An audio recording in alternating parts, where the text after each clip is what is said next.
Les retrouvailles dans l'au-delà. Je souhaite que vous soyez des hommes de foi, que vous croyez en la vie spirituelle.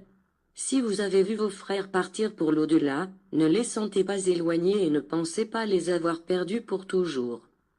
Si vous voulez vous réunir avec eux, travailler et mériter-le, lorsque à votre tour vous arriverez dans l'au-delà, vous les retrouverez qui vous attendent, pour vous enseigner à vivre dans la vallée spirituelle.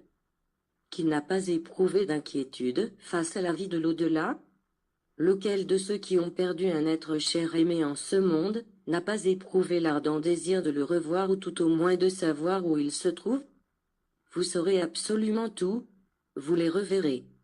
Mais, gagnez vos mérites à présent, pour éviter que, lorsque vous quittiez ces terres et que vous demandiez, dans la vallée spirituelle, où se trouvent ceux que vous espérez rencontrer, l'on ne vous réponde que vous ne pouvez les voir parce qu'ils sont situés à un niveau plus élevé. N'oubliez pas que je vous ai dit auparavant que, dans la maison du Père, il existe beaucoup de mentions.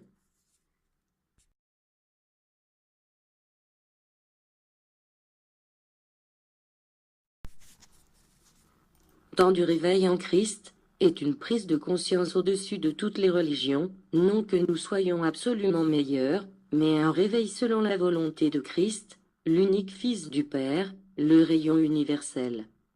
Sa parole et son essence sont aussi universelles, parce que tous recherchent un seul esprit divin. Mais il n'y a point d'unification entre les hommes, Jésus déclare. Je ne vois pas la même foi en eux, la même élévation et la même connaissance, et c'est pour cela que je viens comme Saint-Esprit, afin de les unifier en moi, pour les perfectionner au moyen de ma doctrine de vérité, avec ma parole immuable, avec ma loi de justice et d'amour.